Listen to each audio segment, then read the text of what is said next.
G'day. Next year sees F1 get an extra team on the grid, Cadillac F1. That will mean 22 cars on track and jobs for an extra 600 people. Let's look at the details. Let's go back to January 2023, and General Motors, along with Michael Andretti's Andretti Global, announced their intention to enter Cadillac into the F1 World Championship. The FIA approved their bid, but the Formula One group vetoed it, but said it would reconsider the decision if GM agreed to manufacture F1 engines. Well, reconsider they did, and in January this year, it was announced that the 11th team was approved to race in the 2026 season. The last time there were 11 teams and 22 cars on the grid was back in 2016.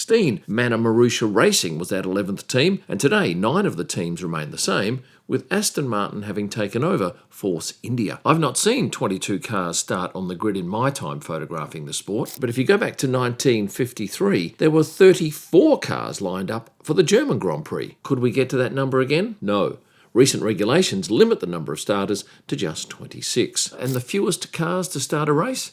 Well, that was back in Indianapolis, 2005, when just 6 cars started due to tyre issues with Michelin. Now, Cadillac is hunting for 600 people. You might have seen the job ads. Many of the interviews are taking place at their Silverstone headquarters, but they're also going through the paddock and approaching people they think would be a good fit for Cadillac, and a couple of new hires tell me they're paying a premium. And of the 600 that they'll be employing, approximately 105 of those will attend races. So who are the key people?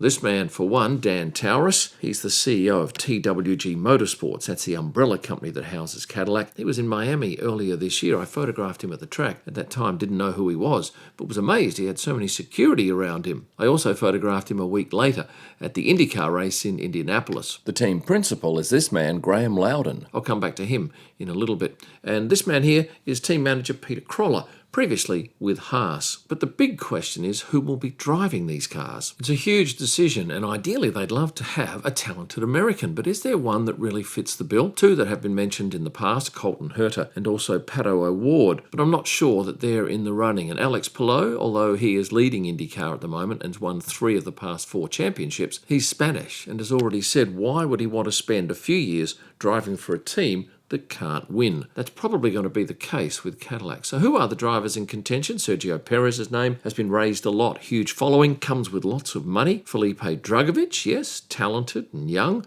going nowhere with Aston Martin. Valtteri Bottas, proven race winner, lots of personality and charm. Zhou Guanyu would appeal to the Chinese market. And get this, he's managed by Cadillac's team principal, Graham Loudon. Is that a blessing or a curse? And another name thrown up, Mick Schumacher. He was actually at the Miami Cadillac launch party in May. Do we read anything into that? He has a couple of F1 seasons under his belt and is a known quantity. Oh, and then there's another red herring, Daniel Ricciardo. He's almost American, but I'm certain he won't be interested in that gig. Whichever 2 drivers get these seats, they'll be acutely aware that they'll be running around at the back of the field. For someone like Sergio Perez, who's won races, does finishing at the back hold appeal? Last year, Sergio's dad Antonio said his son was finished with F1. And then there are 6 of the current drivers out of contract for 2026. George Russell, Kimi Antonelli, neither would go to Cadillac. That'd be a huge step backwards. Both of the V-Carb drivers are out of contract. I wouldn't suggest Isaac would be going anywhere. And whilst Liam is not doing as well, yeah, maybe that's a possibility, but I wouldn't be putting any money on it. Yuki Tsunoda, struggling at Red Bull, could end up at V-Carb, or perhaps consider Cadillac. And then you have Franco Colapinto and Jack Doohan. Both struggled at Alpine, but Alpine is last in the constructors, and with Ollie and Luca going from the team, perhaps Alpine is not a great prize for any driver. I'd say Jack would be more of a chance out of those 2. If I was a betting man, I'd be betting on Valtteri Bottas. Hey Valtteri? Yeah. That's a Cadillac. Oh wow, that's actually a nice seat.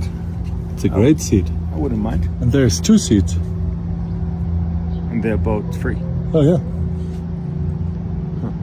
And an each-way bet on Felipe Drugovich. For both of those drivers, that would be a step up for them, and they'd be hungry. Valtteri would also be able to provide the input needed to develop the car. Win a race?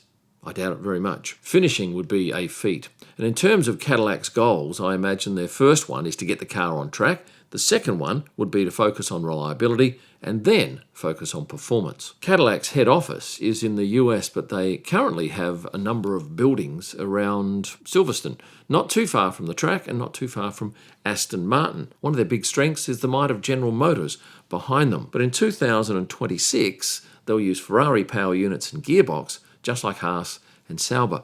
Down the track, though, they plan to develop their own power units. Going back to the Miami Grand Prix, Cadillac had a big launch weekend, which saw the team hold a party at a very swanky Japanese restaurant. Now, many thought that they might be told who'd be driving, but no. Perhaps a livery? No, too. Really, it was just the logo. And no surprises there because it's the same as their road cars. And can we learn any more from social media or their website? Yes, but very little. They have just 6 posts on their Instagram page and just a couple of pages on the Cadillac website, one of which says in partnership with TWG Motorsports, they will drive first-class technological innovations on the world stage. The next chapter of racing dominance hits the F1 grid in March 2026. Dominance? That might be some way down the track, but typically a new team entering F1 doesn't dominate, with the exception, say, of Brawn in 2009. They won the Constructors and Drivers' Championships in their first year, the first and only constructor to win both in the history of the competition. And at the end of that season, Mercedes stepped in and bought a majority stake in the team, and they've continued to go from strength to strength and are a powerhouse under Toto's leadership. Some people at that launch had hoped a livery might have been shown, but alas, no. I think it'll have black in it, and obviously their logo, which, if you didn't know, is based on the arms of Antoine de la Motte, Sieur de Cadillac, the French founder of Detroit. And next year, where will they be in pit lane? Right down the far end, the 11th team. That's where every new team starts. GM has very deep pockets, but they'll still be looking for sponsors to tip in plenty. Yes, they're technically the second US team behind Haas, but with GM's might, I've got no doubt that they'll quickly surpass Haas in terms of both supporters and sponsors. Cadillac is just more prestigious and has a very long history when it comes to automobiles. The team's first big sponsor is Tommy Hilfiger. Of course, they're no newcomer to F1. The US clothing giant's been involved for many years and they know the drill. Cadillac will also be looking to other US giants to throw in big money. And while those companies will be looking to get their name out to a worldwide audience, there'll be other companies from around the world wanting to access Cadillac's homegrown supporters and fan base. Money-wise, what will sponsors be paying for this, or say this spot on a car? Well, that's impossible to say, but for sure, it'll be a lot cheaper than the same space on a Ferrari or, say, a Red Bull car. I also believe the movie, F1, the movie, is set to be big in the US, and I'd be expecting they will have little trouble finding other sponsors at big dollar rates. For a new team with just 6 posts, they still have 800,000 followers on Instagram, although they're still some way off the very lowest team currently, which is Sauber with 2.8 million and perhaps a decade off reaching what Ferrari has at 18.5 million. What is their aim?